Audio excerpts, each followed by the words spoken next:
You open up some Proverbs.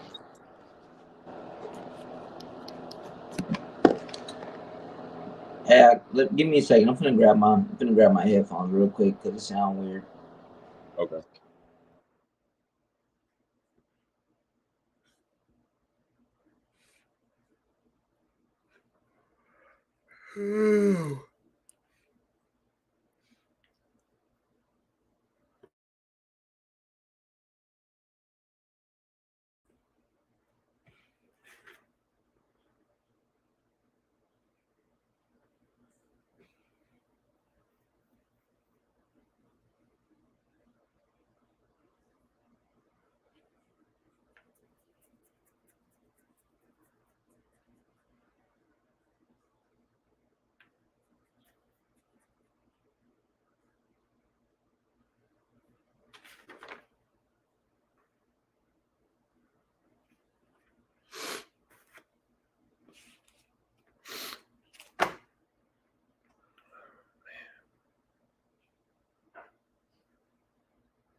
Shalom, shalom.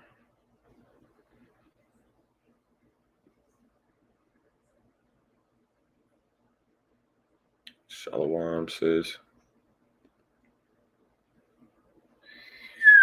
We finna get started in a moment. Aharon grabbing some stuff.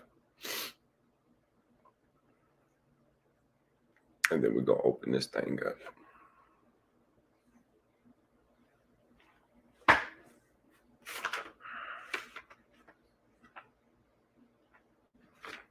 Man, a lot of chapters of Sirach is really good. It's really good, really good.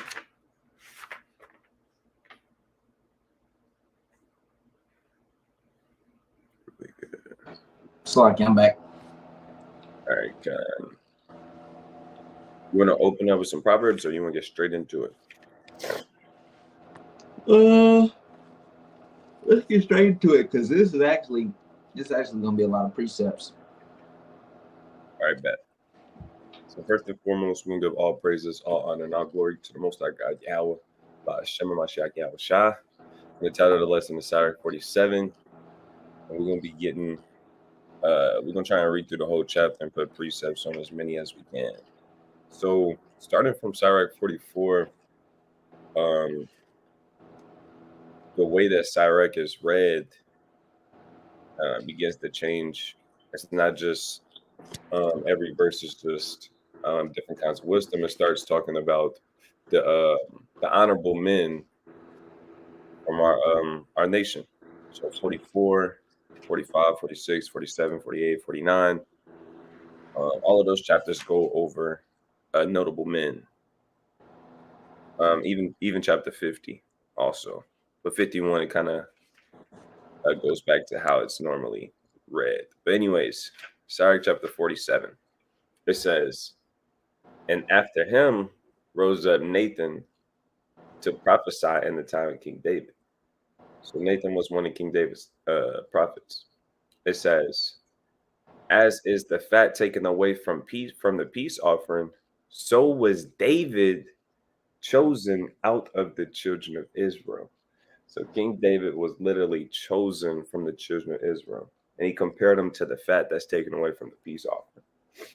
It says, he played with lions as with kids, and with bears as with lambs.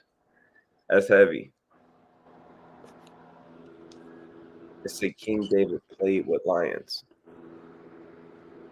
It's another precept on that in Samuel. You know where that's at? You said what? I'm trying to see when King David got that lamb out of that lamb's mouth. Okay. 1 Samuel 17:34. It says, and David said unto Saul, thy servant kept his father's sheep. And there came a lion and the bear and took the lamb out of the flock. And I went out after him and smote him and delivered it out of his mouth. And when he arose against me, I caught him by his beard and smote him and slew him. thy servant slew both the lion and the bear, and this uncircumcised Philistine shall be as one of them, seeing he hath defiled the armies of the living God. So King David literally killed the lion and the bear as before he was even a man, before he was a grown man. Right? That's hot. That's He was King. he was a young lad doing this. That's a boy. He was a boy. He was the youngest of his brothers growing up, killing lions and bears because he took one of the damn something out of his flock. That's crazy. That's actually nuts, bro.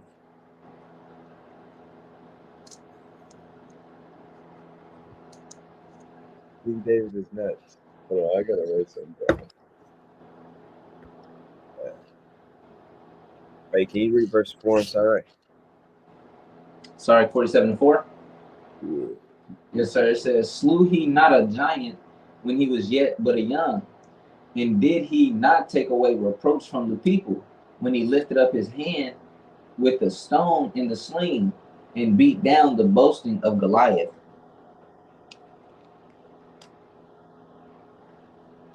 Could you hear me? Yeah. I was just letting you get in there because I'm writing something down. Did you want to touch on that? Yeah, I can. I'll read it again. It says, "Slew he not a giant when he was yet but young, and did he not take away the reproach from the people when he lifted up his hand with the stone and the sling and beat down the boasting of Goliath?" So when King David had taken down Goliath, King David was a kid. King David was a little boy.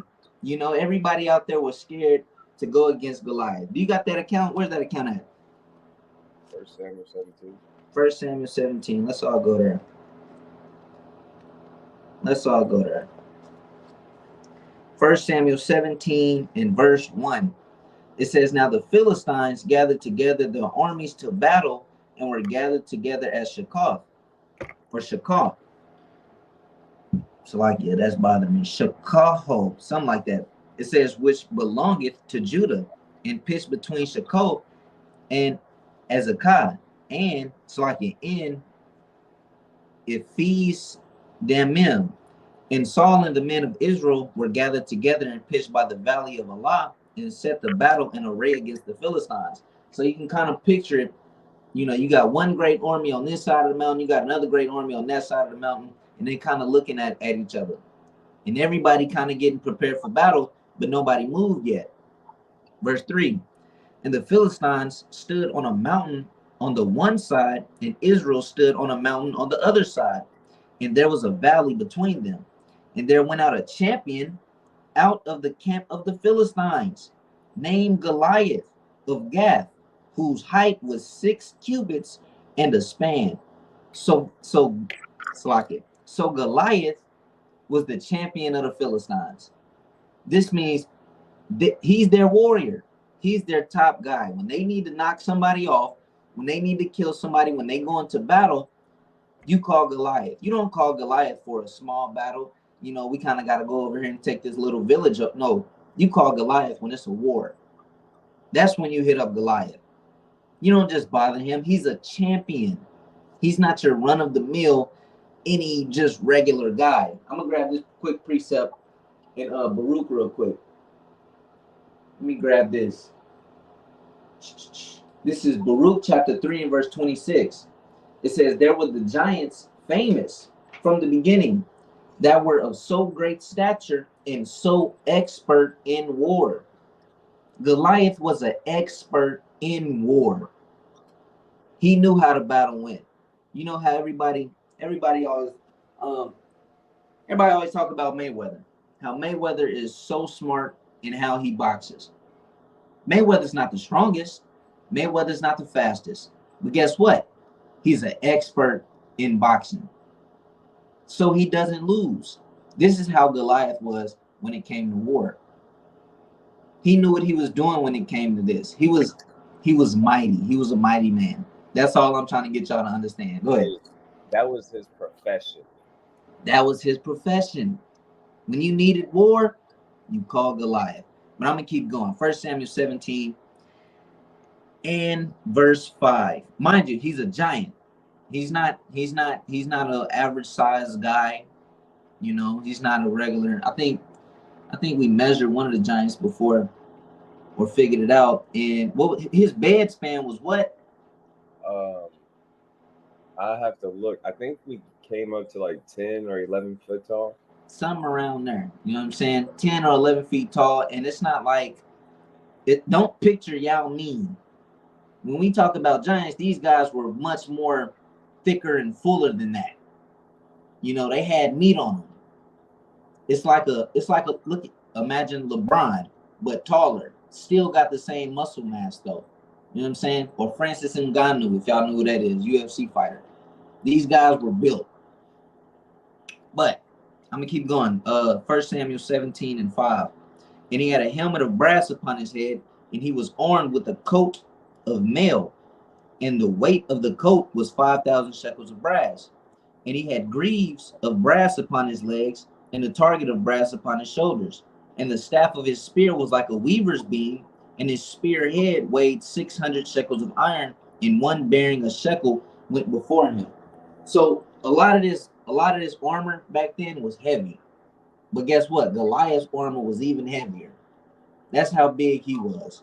Even his spear was heavy. This is not your average run-of-the-mill weapon. It's not your average guy's spear. You know, you kind of pick it up at the store. No, this thing was heavy. Goliath slayed men with this. Slayed probably thousands of men. He is the Philistines' champion. Come on now. Come on, that's crazy. Verse 8. And he stood and cried unto the armies of Israel and said unto them, why are ye come out to set your battle in array? Am not I a Philistine, and ye servants to Saul? Choose you a man for you, and let him come down to me. If he be able to fight with me to kill me, then we will be your servants. But if I prevail against him and kill him, then shall ye be our servants and serve us. So Goliath asking for a fair one. Send whoever you want down there, and let's catch a fair one. If he win, we'll serve you. You know, my people will serve you. But if I win, y'all gotta serve us. This how Goliath got down. Mighty man, mighty brother. He want a fair one. Send him down, man. He waiting. Verse 10. And the Philistines said, I defy Sakya. And the Philistines said, I defy the armies of Israel this day. Give me a man that we may fight together. When Saul and all Israel heard those words of the Philistines, they were dismayed and greatly afraid. And this is why it says in Sirach 47 that David had took the reproach away from Israel. But we're gonna keep reading. We're gonna figure out how he took the reproach away from Israel. Verse 12. Now David was the son of the Ephrathite of Bethlehem, Judah, whose name was Jesse, and he had 8 sons. And the man went among men for an old man in the days of Saul. And the 3 eldest sons of Jesse went and followed Saul to the battle. And the names of his 3 sons that went to battle were Eliab, the firstborn, next unto him Abinadab, and the third Shammah. And David was the youngest, and the 3 eldest followed Saul. So David had to stay back while the 3 eldest went out to battle with the king. They had to go out to battle. You know, they were of age. I believe the scriptures speak about I believe the age is 20 when you're required, or a so-called man able to go to war. You know, America say 18. You know, America don't know the Bible though. You know what I'm saying? Go ahead. It's like in Numbers. I seen one of the Numbers not too long. I think it's Numbers chapter 2 or 1. Numbers 1 and 3. It says, from 20 years old and upward, all that are able to go forth and war in Israel, thou and Aaron shall number them by their armies. So that's when you able to be like in the army from that precept. Time. The water. 1 Samuel 17 and 15. It says, but David went and returned from Saul to feed his father's sheep at Bethlehem. And the Philistine drew near morning and evening and presented himself 40 days. So Goliath is coming out. Remember, they're on each side of the mountain with the valley in between them, and Goliath is going down into the valley, and he's calling out Israel every day, morning and night. Send your champion. Let's fight. Send your champion every day for 40 days straight. And Israel was afraid. Sad to say it, Saul was afraid. Israel was afraid. We ain't beheld no damn giants like this. This man is mighty. Who's going to go down here and fight him one-on-one? Hey, look at this. Go ahead. I'm going to pull it up on my screen. Screen.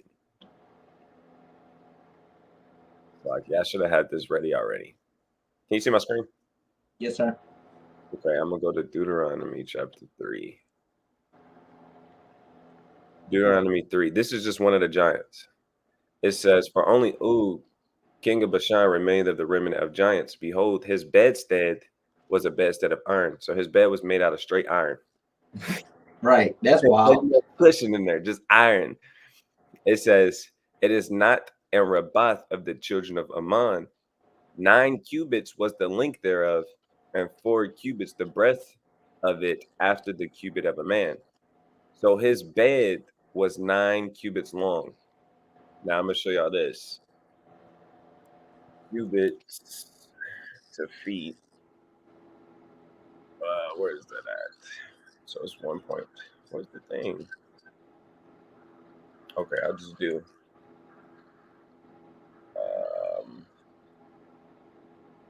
How many feet is 9? 14 feet. That's how big his bedstead was. Right. 14 feet. But you know, swimming pools, it barely even can go 14 feet deep. Yeah. But that is madness. I'm trying to think of how we can look up Game of Thrones giant. Game. And then go to the images. Giant. Oops. And then go to images. This is perfect. That's exactly what they was built like. That is crazy. I heard Game of Thrones was actually good. Have you watched Game of Thrones? Bro, I watched a little bit of it. Me and my wife just started it today. We started it over today. That's y'all in the spirit, huh? Yeah, he said y'all in the spirit, huh? So I should watch it or what? Yes, it's definitely good. It'll give you a good image of how things were back in the day, and then you could really like picture out how Israel was, bro. Like it's dope, bro. They're giving you the breakdown. Yeah. Bro, he's huge. Yeah. Bro, okay, look. The tallest man bro, oh my goodness. He said, oh my goodness. Some of the tallest men that we got, they in the high 6s. 7 feet. And when you look at what's his name? What's the funny guy? Kevin Hart? Yeah. Next to I think it was Yao Ming too. Hold on. I looked it up. I looked up how tall are the Game of Thrones giants. It says about 12 to 14 feet. So that's exactly on point. That is on point. Look at this. This is what I was looking for. Okay, you got Yao Ming. Yao Ming is in the 7s, I believe. You got Shaq. But the game of these giants, oh my goodness. Hart looked like a boy. It looked like this is Photoshop. Yeah. This is real life. Look at this. But these giants are double Shaq. I mean, double Shaq. They're double Yao Ming. They're actually double Yao Ming. Yao Ming is in the 7s. He's double. So Yao Ming looks like a nobody next to these guys. He's small. Okay, so like you, bro. You good. That Israel need a sign and images. You know what I'm saying? We need that. And really the only thing we got is Og's bed. But the crazy thing is, bro, just how we have short people and tall people in our race, I'm pretty sure they had short people and tall people in their race too. In the Giants, ain't no telling how big their biggest nigga was. Ain't no telling. So it's like we really got to put that into perspective of why we were actually kind of fearing going into these lands. In Deuteronomy, it tells us a lot about the Giants. It don't tell us a lot, but it gives us a little bit of images. And if you go into the blue letter and look up their names, I believe it was a Rephaim or something like that.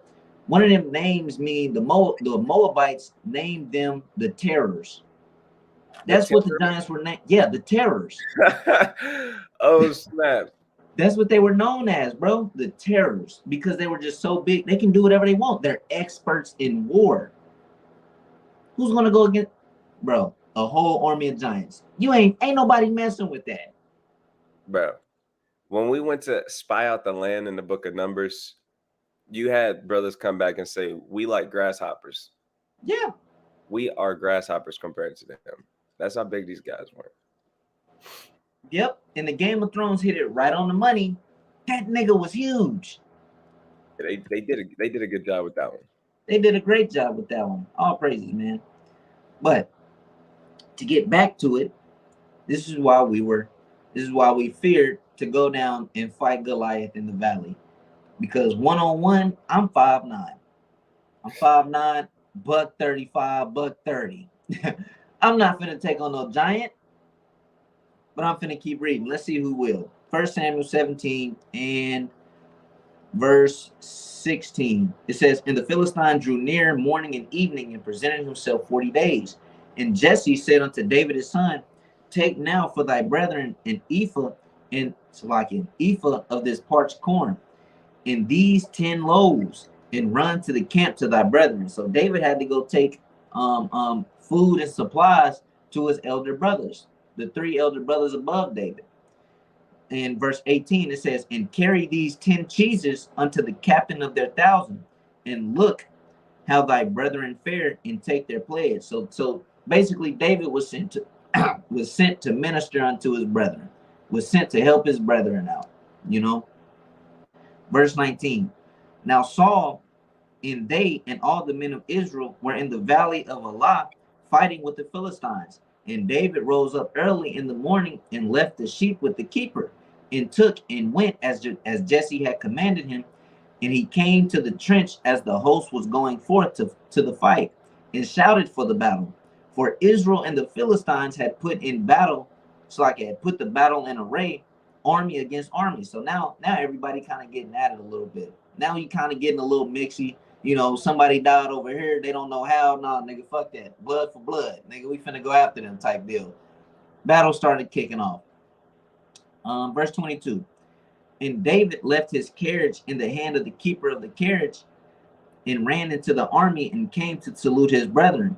And as he talked with them, behold, there came up the champion, the Philistine of Gath, Goliath by the Goliath by name, out of the armies of the Philistines, and spake according to the same words, and David heard them." So Goliath been saying the same thing. Send out a fighter. You know, y'all niggas weak. Ain't no telling what else Goliath was saying. He was probably down there, scoffing, mocking. Send somebody down. Y'all not mighty. Y'all servants. Blase, blase. You know what I'm saying? Did you want to grab something? Nah. Oh, I actually do. I want to see what Goliath name mean. I never looked it up. I actually haven't either. Splendor. Wow. What? It says splendor. Let me see. That's crazy. I want to see what splendor mean. Splendor. It says magnificent and splendid appearance. The etymology means to be bright. From the Google. Splendor. Nigga was magnificent.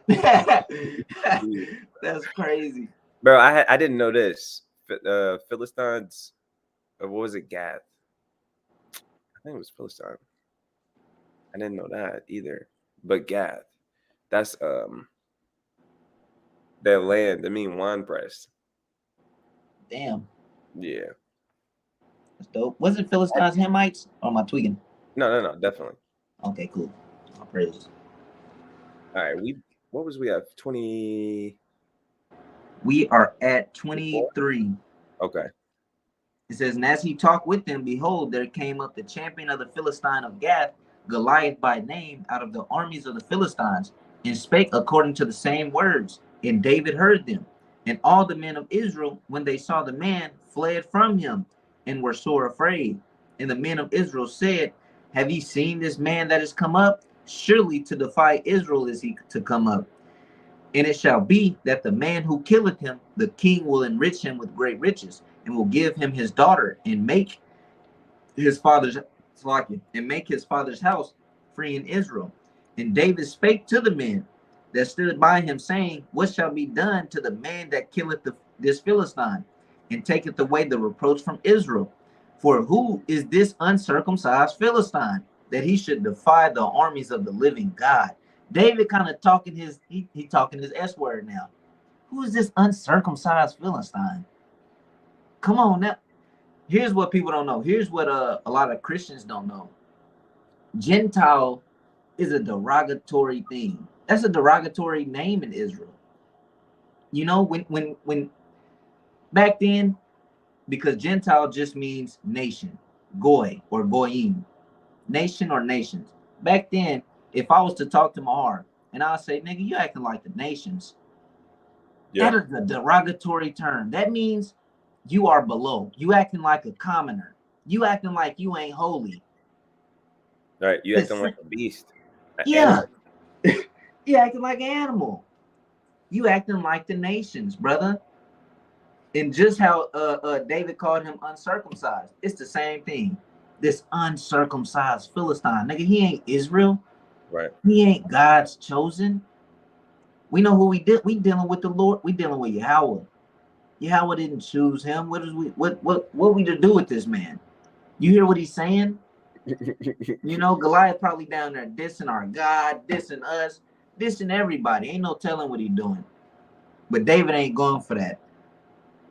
David ain't going. His spirit is hot right now. Like, nigga, I don't care who he is. I don't care how tall he is, bro. Nah, this ain't hitting my spirit, bro. I wonder if they had that proverb back then. The taller you are, the harder you fall, or the bigger you are, the harder you fall. I wonder if that was a proverb back then. Bro, I'm pretty sure it did. I'm pretty sure it was, bro. It ain't nothing new in the sun. You know how we say, you know how brothers be like, on God? Right. What Hebrews say? You know what I'm saying? Yeah. Bro, that's funny. It actually reminds me of when Christ said a foundation built on sand, and it says great was the fall of it. Like, you kind of reminded me of that, but that's another conversation. We are at verse 27. And the people answered him after this manner, so shall it be done to the man that killeth him. And Eliab, the eldest brother, heard when he spake unto the men, and Eliab's anger was kindled against David, and said, why camest thou down hither? And with whom hast thou left those few sheep in the wilderness? I know thy pride and thy naughtiness of thine heart, for thou art come down that thou mightest see the battle. So Eliab kind of know his brother. His brother been kind of in the war. You know, David kind of, David, he's a kid. He probably speaks about this all the time. I can't wait to grow up and to be a mighty man like father, or to be a mighty man like you, big brother. David kind of probably was spitting that. We just read how he went and slayed lions and bears. His mind has been prepared for this. But Eliab is kind of getting on his helmet like, bro, why you even down here? I know you came down here just to see the battle. Right. I know that. You got something? Yeah, like any big brother would say, like, bro, you don't need to be here. And he probably was like, bro, you don't know the full extent of what you're getting yourself into. This is not a game. Yeah. Get out of here. Get out of here. But guess what? David has a heart after the Most High God. Which, in the Most High God is what? A man of war. David loved war. Hey. David loved war. Hey, Go ahead. When you a king, normally you sit back and you deploy or employ your soldiers into war while you stay safe. King David went out to war while he was actively ruling over the whole nation. That's how much he loved his. He He went loved his. he went out to battle while he was the king. He was trying to get it in. He was trying to get it, and literally, it's an account in Chronicles, I believe, where David's army had to literally like damn They, near force him to go back home. Like, yeah, nigga, if we lose you, we lose Israel. but they said that. They said if you was to die here, what would happen to our nation, bro? You can't come out here no more. Because he was Yeah. knocked off. It got to a point, but it's like, bro, we can't have you out here no more. We can't have you out there. He talked some sense into him, like, man, I know you want to be out here, but you can't. You can't. I get it. You're too important. You're too important. For real. That's crazy, bro. That's crazy. 1 Samuel 17:29. It says, and David said, what have I now done? Is there not a cause? And he turned from him toward another and spake after the same manner. And the people answered him again after the former manner. So they kind of going back and forth. Verse 31. And when Salaki, and you got to think about it. How foolish does David look right now? David is a kid. He's a young lad out there in the midst of battle and grown men. And you got a giant over here, and David he trying to, no, we can take him. David kind of looked foolish. Oh, he kind of looked foolish, bro. He's a young lad, and he's not doing the wrong thing though. He's standing up for his God. He's standing up for his people. But it's just hard to see. It's hard to tell. You know what I'm saying? The scriptures say that the Most High God chooses the foolish things of this world to confound the wise. You know, the Most High God not going after the man that we would go after. We would go after a man that's good in stature. He looks healthy. Yeah, this man's fit for battle. The Most High God is gonna choose this feeble cripple over here. This feeble cripple gonna knock everybody off. Go ahead. The Most High God loves an underdog. Yeah, They love an underdog. Hey, even with King David being elected as king, Samuel was looking for the one to anoint as king, and God sent Samuel to go to Jesse's house, and Jesse like, this my son, this my second son, this my third son, and Samuel's like, this is surely the one. This got to be the one you're looking for, God. And he was like, he cut him and said, I'm gonna just go to it. I know that came 1 Samuel 16, I believe. 1 Samuel 16 and 7, I believe. It says. Wait, you mean 2 Samuel? No, it's 1 Samuel. Damn, 1 Samuel? Ah, you're right. I'm tweaking. I kind of want to. Okay, I'm gonna start at 4. And Samuel did. So I'm at 1 Samuel 16 and 4. It says, and Samuel did that which the Lord spake, and came to Bethlehem, and the elders of the town trembled at his coming, and said, comest thou peaceably? When a prophet show up, it's not what you think. Something bad is probably going to happen. So they trembling when they seen Samuel. They said, comest thou peaceably? Because they know if Samuel is like the voice of God at this time, he is literally the man of God at this time. He's almost the king, but he's not. He's a prophet. It says, and he said, peaceably, I am come to sacrifice unto the Lord. Sanctify yourselves and come with me to the sacrifice. And he sanctified Jesse and his sons and called them to the sacrifice. And it came to pass when they were come that he looked on Eliab and said, surely the Lord's anointed is before him. So basically, when he saw Eliab, I believe that's the oldest son of Jesse, he said, surely the Most High God is going to anoint him as king. Verse 7 says, but the Lord said unto Samuel, look not on his countenance or on the height of his stature, because I have refused him. The Lord seeth not as man seeth, for man looketh on the outward appearance, but the Lord looketh on the heart. So he literally chopped Samuel and said, don't look at him like that. And then you keep reading, and he ended up choosing King David. So look, man, if y'all got time, we reading through chapter 17. We reading through the whole chapter, bro. So we breaking bread. We taking our time with this. A long chapter, but hopefully y'all read the 16th chapter. Y'all read Sirach 47. It's gonna get you some more information. But I'm ready to keep going. Kind. I looked up David's older brother named Eliab. His name means my God is father or God is father. That go hard, I ain't gonna lie. Yeah, that is hard. All right. 1 Samuel 17 and 31. It says, and when the words were heard which David spake, they rehearsed them before Saul, and he sent for him. And David said to Saul, let no man's heart fail because of him. Thy servant will go and fight with this Philistine. So David kind of like, hey, nobody got to be scared no more. I'm going to go kill this nigga. That's kind of what David telling Saul, like, don't worry, I'll go handle it. I'm not scared. This nigga's uncircumcised. This nigga's a Philistine. My daddy don't like him, so I don't like him. You know, that's kind of how he get down. Verse 33. And Saul said to David, thou art not able to go against this Philistine to fight with him, for thou art but a youth, and he a man of war from his youth. Saul is telling him he was a man of war even from childhood.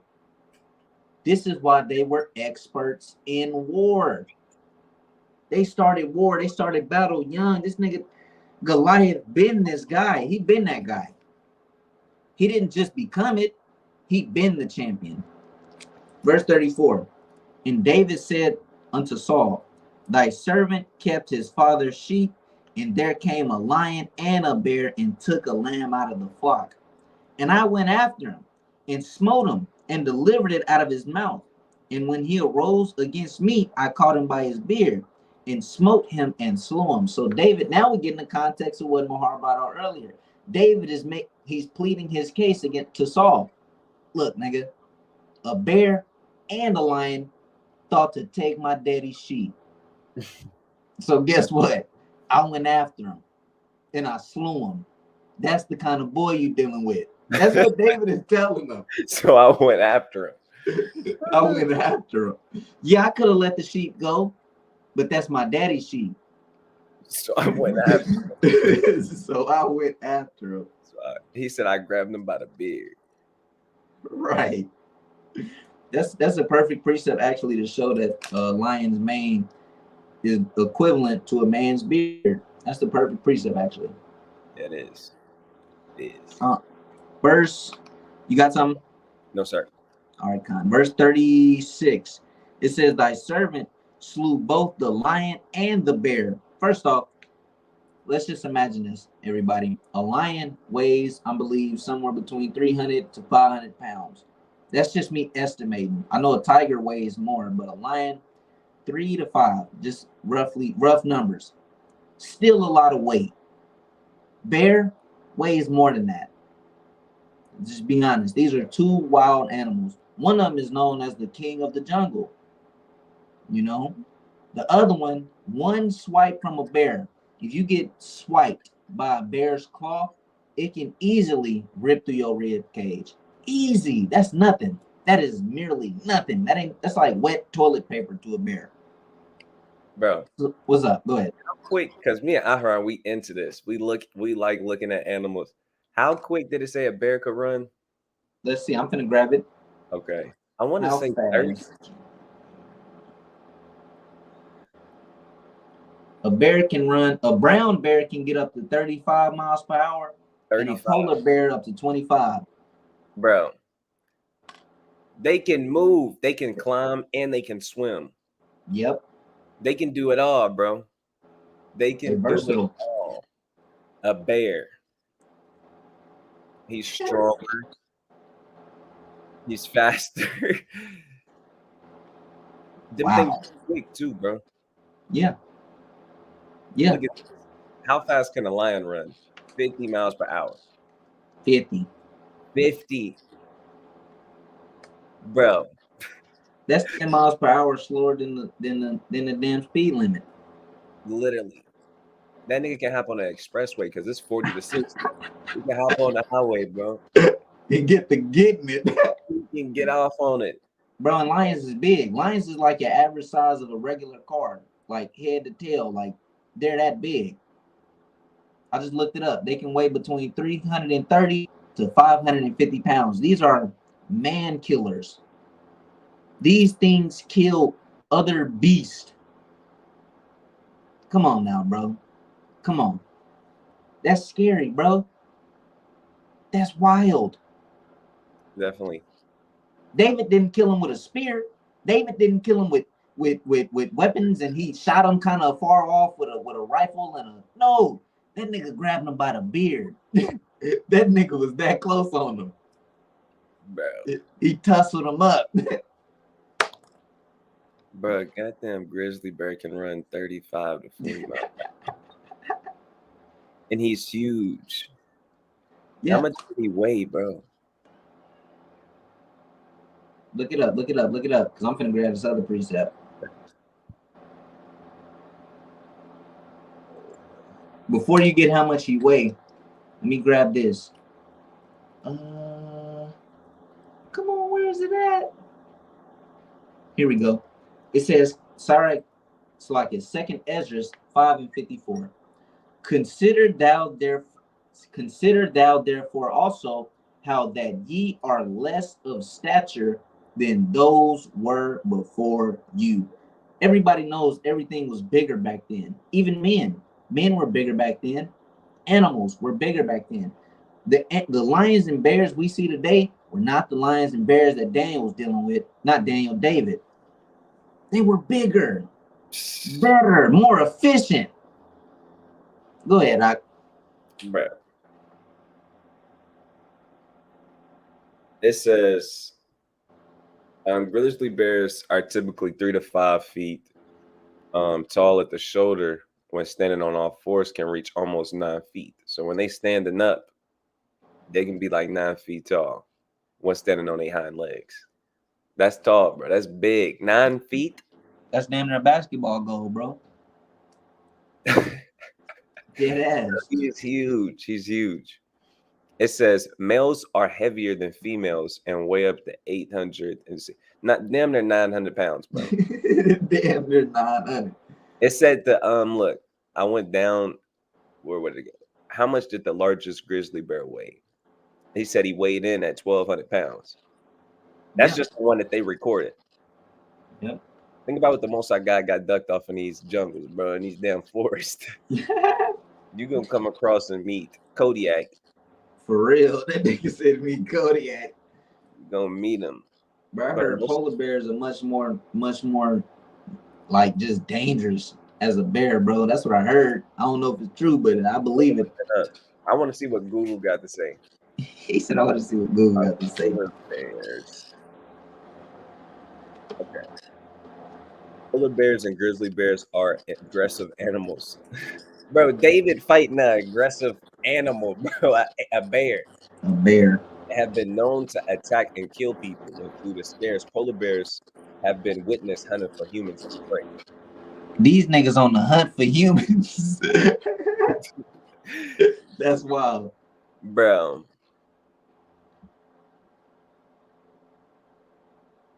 look, it says, can polar bears be friendly? It said polar bears look cute and cuddly and even friendly, but don't be fooled. They are expert hunters. Ferocious with it. Man. Nigga say cute and cuddly and even friendly. Oh, that's funny. You got Edomites trying to tame these animals, trying to put them in the circus, trying to breed them themselves. Yeah. That's how Esau get down. That's how he get down. Esau just be out here doing stuff. Yeah, he just being Esau, bro. He just doing his thing. They just doing his thing, man. He's doing his thing, man. They do it.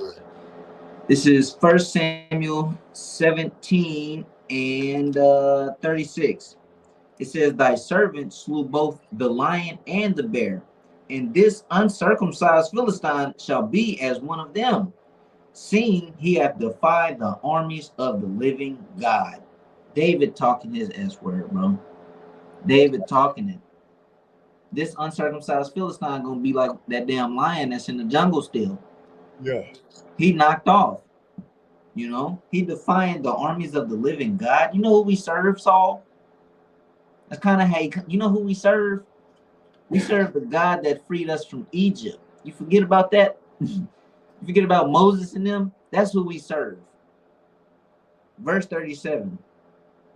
David said, moreover, the Lord that delivered me out of the paw of the lion and out of the paw of the bear, he will deliver me out of the hand of this Philistine. And Saul said unto David, go and the Lord be with thee. David made a strong ass case. He made a strong case. He made a strong case. You know, he mixed in a little bit of the spirit in there. You know what I'm saying? Most High God delivered me out of them. Why won't he deliver me out of this one? Yeah. Come on, David Hard. Bro, Verse 38. had Go it. ahead. He always had it. He always had it. He always had it, bro. That's crazy. Verse 38. And Saul armed David with his armor, and he put an helmet of brass upon his head. Also, he armed him with a coat of mail. And David girded his sword upon his armor, and he essayed to go. For he had not proved it. And David said unto Saul, I cannot go with these, for I have not proved them. And David put them off. So David, he kind of got all this armor on. It's kind of clunky. It's kind of fit for a grown man. He like, bro, Can't really move in it. You said what? You probably can't really move in it. Yeah, I can't get loose with this. What bro said, I can't get jiggy with this shit. I can't get it. You know what I'm saying? So David, he kind of took the armor off of him. He feeling himself. Verse 40.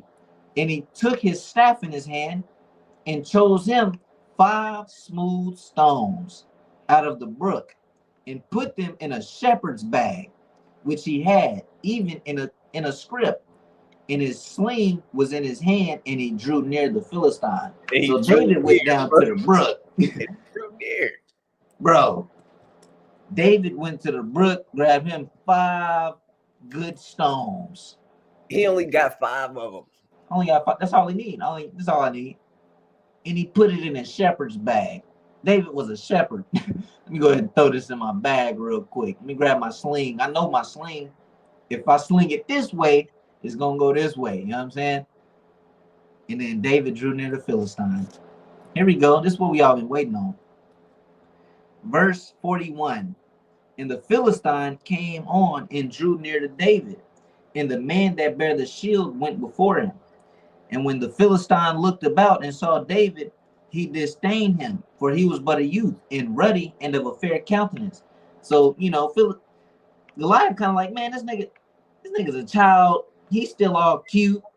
You know, he's still all young. He looking for the honeys. I'm not finna fight him. I'm not finna deal with this man. This is not a man of war. He don't got man hands yet. You ain't got a scratch on you. You ain't got a scratch on you. You a child. You ain't even seen battle. You ain't even seen battle, bro. That's kind of how Goliath looking at David. Like, bro, nah, bro. This nigga's counting us all fair. He's still happy. Nah, bro, I ain't finna fight this man. All right, let's keep going. Verse 43. And the Philistine said unto David, am I a dog that thou comest to me with staves? And the Philistine cursed David by his gods. And the Philistine said to David, come to me, and I will give thy flesh unto the fowls of the air and to the beasts of the field. Then said David to the Philistine, thou comest to me with the sword and with the spear and with the shield, but I come to thee in the name of the Lord of hosts, the God of the armies of Israel, whom thou hast defied. David talking his stuff. He talking it. Nigga, you come to me with swords, you come to me with shields, with bucklers. You got all this, yeah, it's pretty. You look mighty. You know, you look cool, you look the part. But guess what? I came here with the God of Israel, nigga. The Lord of hosts. Yeah. Bro, go to that word host. Go to that word host, bro. Let's see what host mean. I got you. Everybody might not know what that means. I know when I came into the truth, I didn't really I didn't really understand it. I was like, God, a host? What's that talking about? He be hosting stuff? That's what I was in the world. Like he be hosting parties or something. What's it talking about? Boom, host. That which goes forth, army, war, warfare, arm, the Lord of armies. That's who God is. Everybody know that one game, God of War. Mm-hmm. That's the Most High God. That ain't him. That ain't that dirty Edomite. What's that's the Yahweh. You said what? what they call him? Kranos? They call him Kratos. Kratos, Kranos. yeah. That nigga said Kratos. They call him Kratos, bro. Ain't nobody dealing with Kratos. We dealing with Yahweh. Look, this is Proverbs 18:10. It says, "The name of the Lord is a strong tower. The righteous runneth into it and is safe." And that's exactly what King David did. He approached the giant. He approached the. You don't pick a fight with Goliath. You see every so-called warrior, every so-called soldier in our nation froze up. King David slid out there with rocks in his shepherd's bag, With rocks in his socks. rocks in his sock, talking head, bro, knowing what was gonna happen. That's how confident. That's how much faith he had. It reminded me of Shadrach, Meshach, and Abednego. Yeah. All of the greats in our nation, they had this kind of. They had so much faith they looked crazy. Yep. And that's what we're trying to build up to. You got to have so much faith that the world looks at you like you're a psychopath. Why? Because we fools for Christ's sake. Yep. That's what we got to be. We got to look crazy to the rest of the world. King David looked crazy to his own people. He looked crazy. He looked crazy to Goliath. He looked crazy to their whole army. He looked crazy. He went down to the brook and grabbed some stones. We're talking about a 14-foot man, a 14-foot giant. Yep. Who probably got the weight of over damn 1,000 pounds. And Yep. you got a rock. You got a stone. That's not enough. You're a kid. You're a kid, bro. You don't have enough strength. You don't need to be here right now, bro. That's what Big Bro said. You don't need to be here, bro. What you doing? This giant is bigger than a bear. Dead ass. All right, bro. I gotta grab a precept after we read the next verse. Where we at? Let me grab this real quick. Okay, this is Proverbs 21 and 31. It says, "The horse is prepared against the day of battle, but safety is of the Lord." And that's kind of the spirit that David was moving in. Yeah. He said, yeah, you got a shield. Yeah, you got a sword. You got this, you got that. But I came here with the Lord of hosts, the God of the armies of Israel, whom you have defied. Nigga, you uncircumcised Philistine. That's the kind of spirit David was moving in. All praises, man. Verse 46. This day will the Lord deliver thee into mine hand, and I will smite thee and take thine head from thee, and I will give it, and I will give the carcasses of the host of the Philistines this day unto the fowls of the air, and to the wild beasts of the earth, that all the earth may know that there is a God in Israel. Come on, man. David talking it. You know, nigga, I'm gonna take your head off.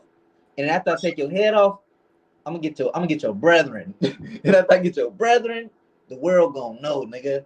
Yeah, I'm on that kind of time. I'm gonna feed your body to the beast, to the earth.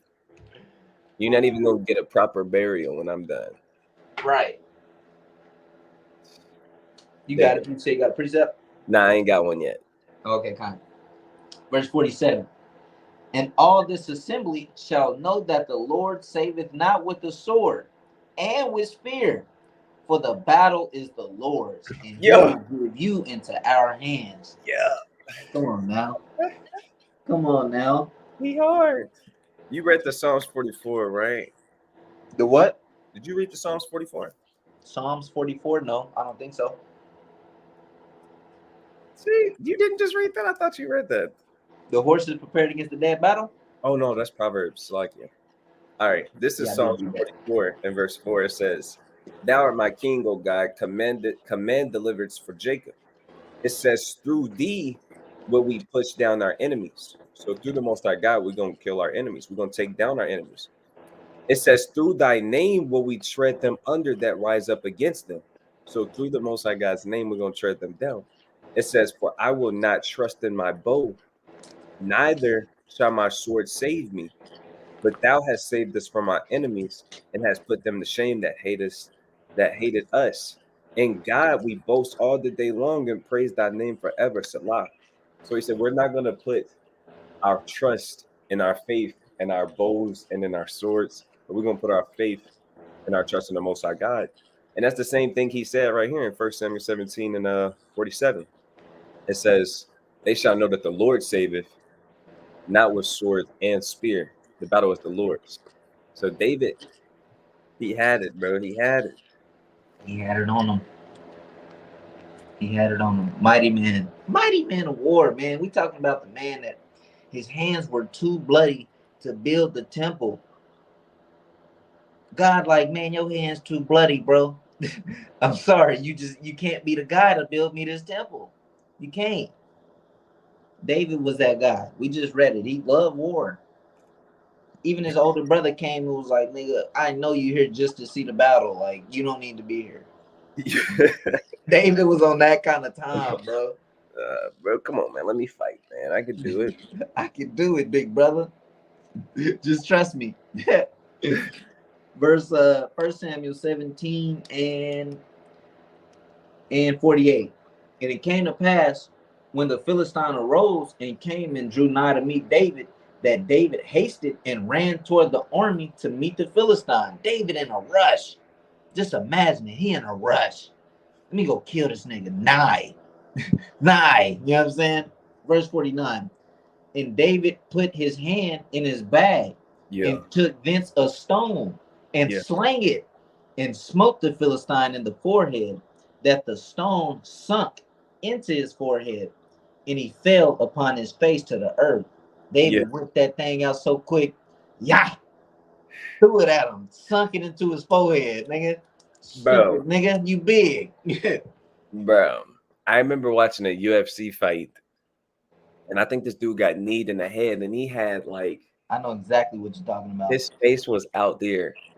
I'm just thinking, you got a whole stone inside. Like, bro. I seen a nigga get his shit sunk in. That nigga, I think, kneed him or elbowed him, and his shit actually sunk in. I want to see if I can find it. Ooh. Damn. Damn. That shit is compromised. That shit is compromised. That shit was compromised. I'm not hurt. You get it? Boy. You talk about rearranging somebody's face. That's wild, bro. Bro, imagine a stone. Oh, that's a deep cut. Yeah. Ah, man. Imagine a stone. Bro, getting flicked in the forehead hurt. Getting punched with gloves on hurt. Yeah. A smooth stone slang at you? Nah. Bro, you remember that video Captain Jeremiah sent where that one nigga slunk? Oh. Yeah. Like native. He was like Northern Kingdom for sure. Yeah, that mug was coming quick. Yeah, that thing, and it takes a lot of skill to sling that stone with so much accuracy. Mm-hmm. I believe in Judges it says that the Benjamites, I'm not a Benjamite, I'm just talking about we as in our people. The Benjamites, they slung the stones with left hands, and they could take a breath of hair off. They were so accurate, they could take a piece of hair off with that slingshot. That's how nice they was with it. So it's like, damn. Bro, that's a certain one. There it go. That's what I was talking about. His shit got caved in. Bro. Look at the X-ray. Yeah. Hey guys, I think that was my last fight. You can't go back in the ring after that. Now with your score like this, That nigga skull soft. bro. That's that. He got a soft spot like a baby. He got a soft spot. Bro, that's like Mortal Kombat when you get like the X-ray. You know what I'm talking about. Bro, yeah. He said he got an X-ray. That nigga almost got a brutality. Bro, that's what that turned into. So the Lord, bro, watch this. That's funny, bro. I'm sorry. Oh, that man got did in bad, bro. Oh man. All right, let's get back to it. David did a giant like this, made him look goofy. Made him look goofy. Man. The champion that everybody believed in. You ready for me to keep reading, yeah? No, sir. Let me grab this preset. Right, you good, you good. Okay, look.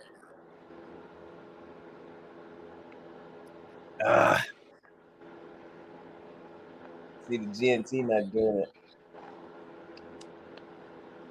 Okay, doing what they supposed to do. Okay. Look. Verse 4 and 5. It says, this is Sirach 47. This is kind of where we started reading, but I'm punching in. So it says, when he was still a boy, he killed the giant to rescue his people.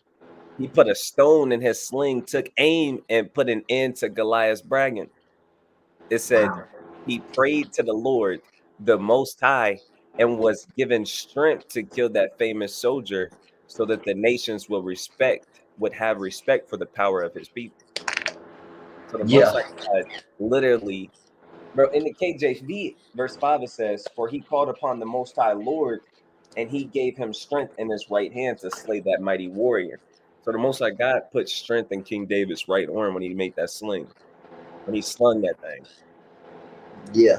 That's what the KJV said. It said he put strength in his right hand. That was some mighty strength too. Bro, you putting the strength of God in a boy's hand? Man, that's wild. You put it like that, that's wild. That nigga said the strength of God in a boy's hand. Oh man. The Most High God literally put the strength, bro. You know how everybody got like on fighting games, you got attributes like speed, power, what dexterity, blocking. King David's strength was at a damn 20. The Most I got put it on 100 for a split moment. Put that thing on 100. Yikes! He put a rock in his head, bro. That was like an actual gun. He threw a rock so hard, so fast, it came out with precision. Yeah, bro. It said it sunk into his forehead. You don't sink shit into a nigga's forehead. It's like a bullet, bro. It's like a Glock. He said it's like a Glock. It's like a bullet, bro. It's wild. Homemade. That nigga said homemade power. What are you doing with this young man?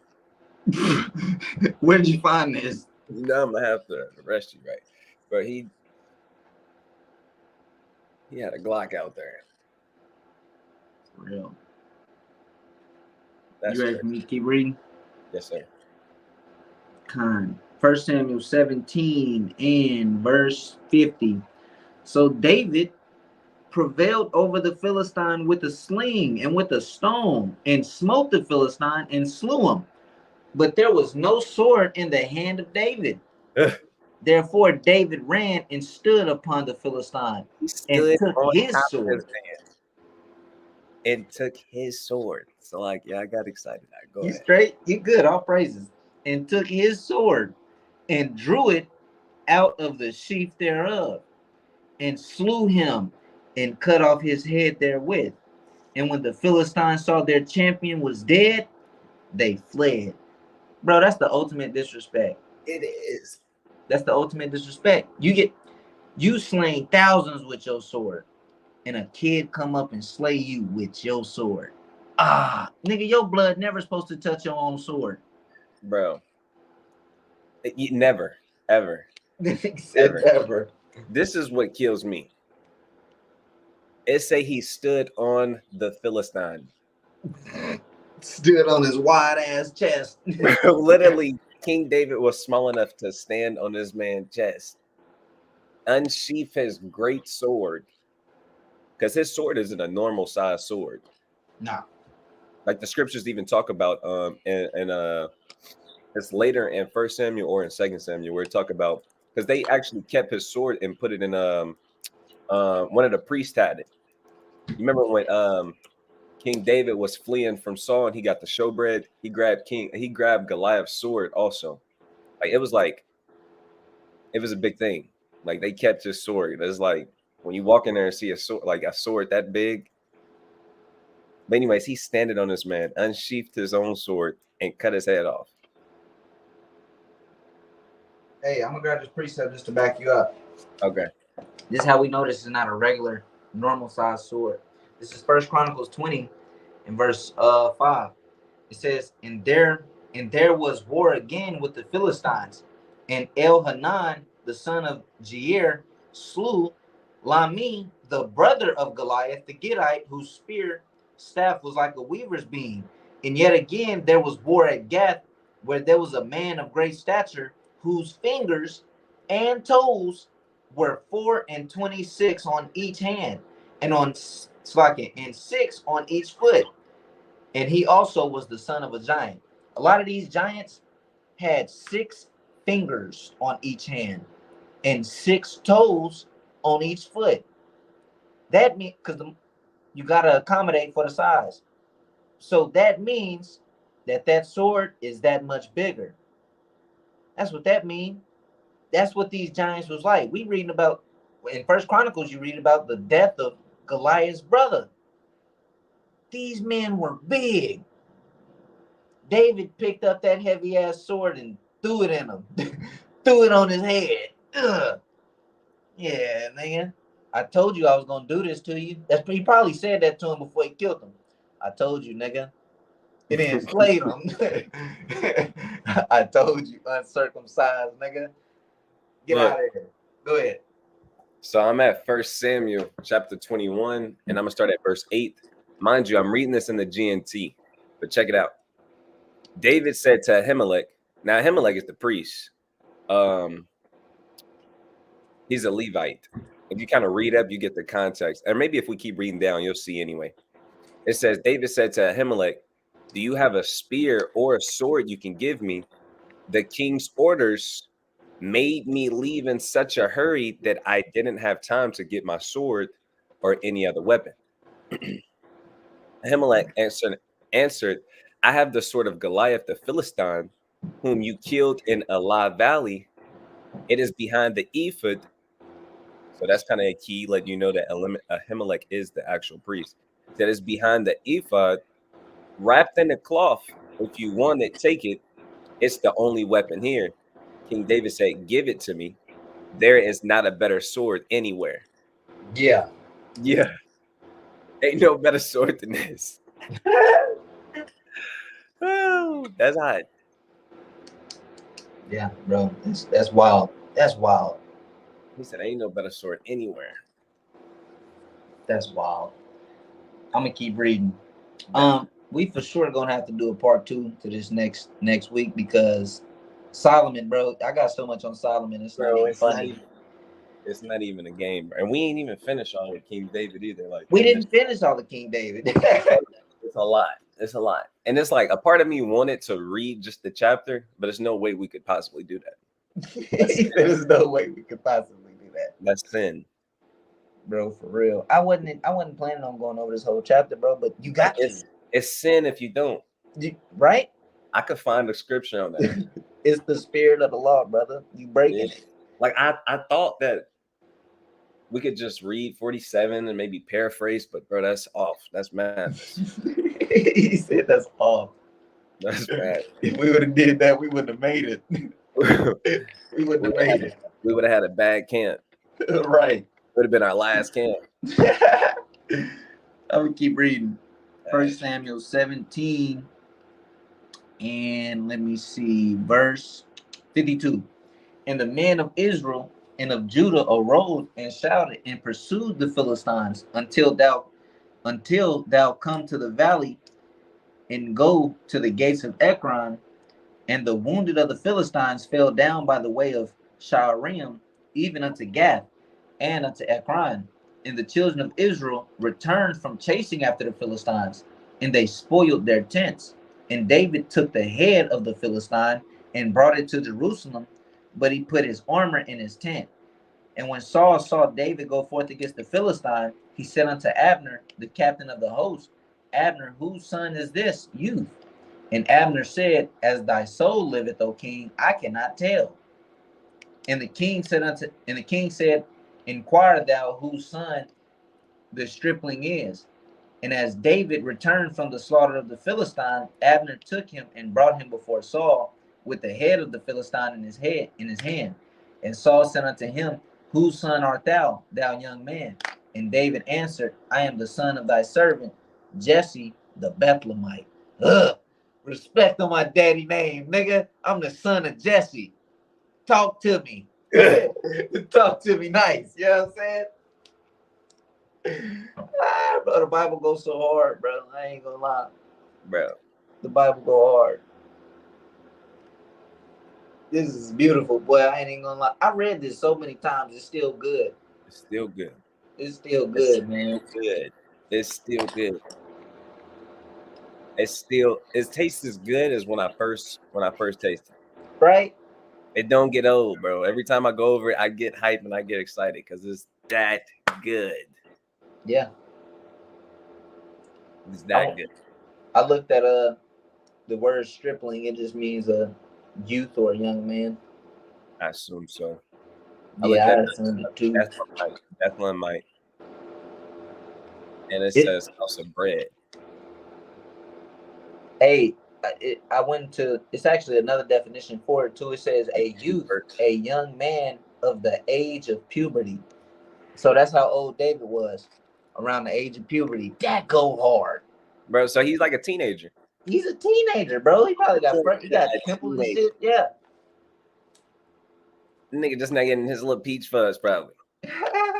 That go hard. Nigga balls dropping. His voice cracking when he out there. Bro, puberty hit hard. That nigga testosterone went up. Right.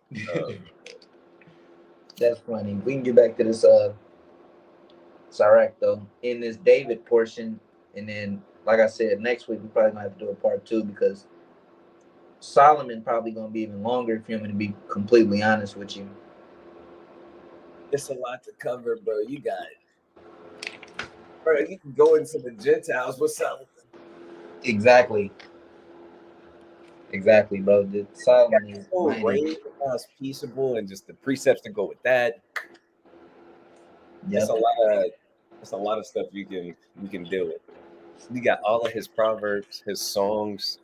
Yep. His dark parables. Come on, man. Come on, bro. It'll be blasphemy to not go through that thoroughly. You know what I'm saying? I actually would. All right. We had verse 6 in Sirach 47. Kind. It says, so the people honored him with 10,000. The people honored him with 10,000 and praised him in the blessing of the Lord.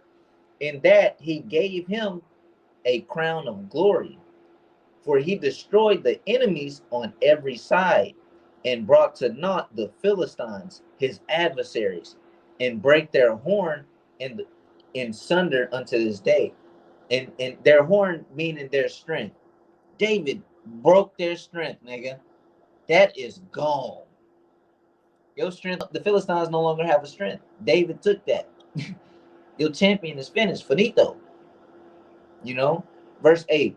In all his works, he praised the Holy One Most High with words of glory. With his whole heart, he sung songs and loved him that made him. And we can see this. We can see him praising the Most High God in the book of Psalms. Literally. You can literally, that's what it is. David praising the Most High God and sung songs. He loved him that made him. Verse 9. he set singers also before the altar, that by their voices they might make sweet melody and daily sing praises in their psalms. David was also a man of music. David loved music. Yeah, he was known for playing the harp. Yeah, Hey, that's a go ahead. David knew how to sing and he knew how to dance. King David actually set up the holy singers. I'm gonna grab that because you had holy singers who were Levites. King David established that in First Chronicles. King David, David loved he music, had, bro. he was a well balanced man. This King David, a man of war. I'm not even gonna say King David yet. You had David, the young man. He was known for his mighty efforts in war. He was already a master when it came to the harp. Um, Everybody in the nation loved him. He had so much favor from the Most High God and from his people. Everybody desired King David. The elders desired David to be the king. He was well balanced. He had an abundance of mercy. He just had discretion, discernment. When even though he was merciful, he was still a man of war, and he would take your head off. Yeah. He When he just, came to these heathens, he didn't like them. bro, bro. Christians don't like David for that, bro. David was a murderer in their eyes. That's not who you go to. They talk down about King David a lot, bro. When he was a man after the Most High God's heart. Literally, bro. He was balanced. Hey, King David said, "Do not I hate them that hate thee. I hate them Right. with perfect hatred." Come on Get now. on them. Go King ahead. was like that. This is First Chronicles 15 and 16. And David spake to the chief of the Levites to appoint their brethren to be the singers with instruments of music, psalteries, harps, cymbals, sounding by lifting the voice. So the Levites appointed Haman, the son of Joel, and his brethren Asaph, the son of Berchiah, and the sons of Merari, their brethren Ethan, the children of Kashiah. So basically, King David had his hands everywhere. He literally talked to the priests, to the Levites, to appoint Levitical singers. That's actually an office. So when it comes to making music in its truth, it's not to be played with. That's actually an office. They was actually doing the work. They were priests who was literally elected from their families to be the chief singers. You can read that in Ezra, in First Esdras. It talked about when we was in captivity, how we was coming back from captivity to rebuild the temple. You had some of these singers still around. Like it's a real thing. So like I know some people. I heard some people say, just talk bad about making music, and it's like, bro, our people, they as soon as we crossed the Red Sea, as soon as we crossed the Red Sea and the Most High God swallowed them up in that sea, the Egyptians who was chasing after us, you had the women come out with cymbals. They were singing. You had brothers dancing. You had brothers shouting for, bro. It's a beautiful thing to sing and to praise the Most High God and to dance. Like that's a real way to praise the Most High God. So don't let nobody take that away from you. That's a beautiful thing. Music lifts people up. Like, bro, it make you feel good. Now, the music a lot of people listen to don't, but the songs that they were singing. Imagine this, Aaron. They singing in Hebrew. Yeah. Melodies, Yeah. Harmonizing. harmonizing, bro. Levites singing out there, bro. Come on now, spitting on the mic. Bro, if you don't like music, then don't read Psalms. Period. You got to put Psalms down because that's what it is. It's music. Hey, In in English, it may just seem like a poem or something. Nah, nigga, in Hebrew, that's music. Go ahead. hey, not even just him. Look at this.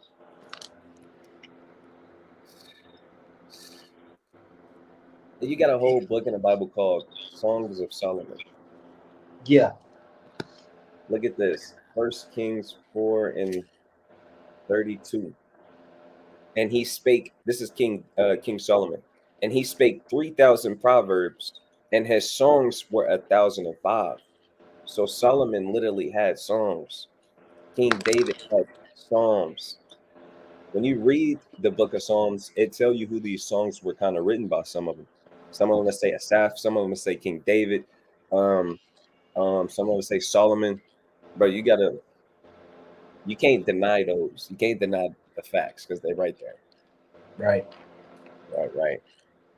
Sirach Yeah, 47. Huh? we can get back to it. Sirach 47 and 9. It says, I'm going to read it again anyway. He said, singers also before the altar, that by their voices they might make sweet melody and daily sing praises in their songs. He beautified their feast, and he set in order the solemn times until the end, that they might praise his holy name, that the temple might sound from morning. Ugh. The Lord took away his sins and exalted his horn forever. He gave him a covenant of kings and a throne of glory in Israel. And if you don't know about it, when David had committed adultery concerning Uriah, he was forgiven of that. The Most High God had forgiven him of that. He still had to go through with the punishment, but the Most High God took away his sins, man. David repented, you know. That's all that at verse 12 it says, after him rose up a wise son, and for his sake he dwelt at large, and it's going into Solomon. And Solomon, boy, that's mighty. Bro, think about how successful King David's life was. I'm not just talking about his reign, his whole life. His whole life. Before he was even a soldier, before he was even a man, he had already took down the Philistines. Before he was even a soldier, bro. Before he was old enough to be a soldier, he had already took down the Philistines, their gods. He was well accomplished. How do you accomplish more than this man? His son is the wisest man to ever walk the earth. Bro, for real He's though. well accomplished like that. Like King David accomplished. He accomplished it, bro. It's already done. He did it. He He's put right, together nice. bro. He's so accomplished. Before he was even old enough to enlist in our army, bro, in the ranks, he knocked down he knocked down their champion. He beat their gods, bro. Yanked him up. Yank him up. Yanked him King up. David crazy. He's literally nuts. He's literally nuts. Big dog. No, that's our big brother, bro. Yeah, for real. Like for real. Like, bro, they said our forefathers set the bar so high, bro. The bar is so high. Like our forefathers was crazy. For real. Out of every king that was in the earth, we had the most wisest men on earth. Dealing with wisdom on a whole nother level. Knowledge, understanding. He could just spit songs, spit dark parables all day. Like brothers is opening up the scrolls and writing down what he said because you got to go home and think about it, and you might not get it for a month. Right. You might got to go back to the tabernacle next Shabbat. See what you're talking about. You got to fast to understand this. Right. You got to just let time run its course to understand this. Bro, he would spit about Lebanon. He has spit about the different trees, the different beasts. He would spit about the seasons. He would spit about how a man thinks, how a woman thinks, how foolish men think, how a foolish woman thinks.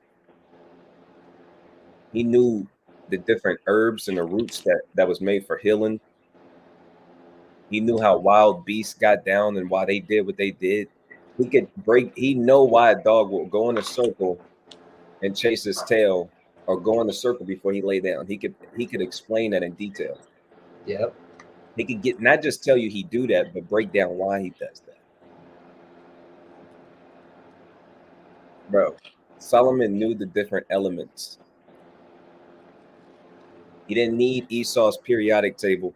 He already knew about zinc. He already knew about H2O and combining those elements would make water. He already knew that. He was like that. Solomon was really like that. And then he would say, this is all vanity. Yep. This is vain, bro. This is vain, bro. But yeah, we're going to get into that. We're going to get into that. I kind of spoiled some of it, but we're gonna get into that in a moment. It's all good, man. Because it's still a lot more, to be honest. It's still a lot, and I gotta pull the precepts out. But I guess we can go ahead and wrap it up, man. God.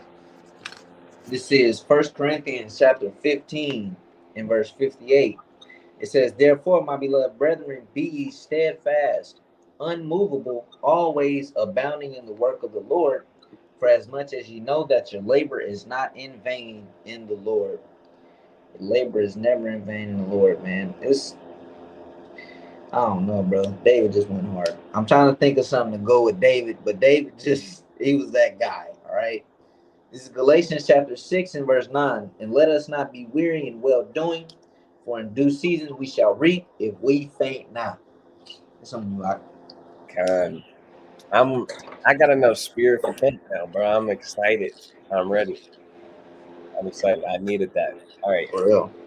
Bro, all we did was read 1 Samuel 17, a classic chapter with David and Goliath. Yep.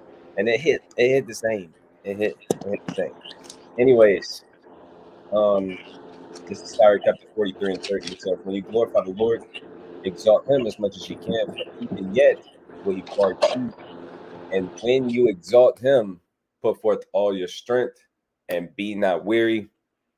Why? Because you can never go too far.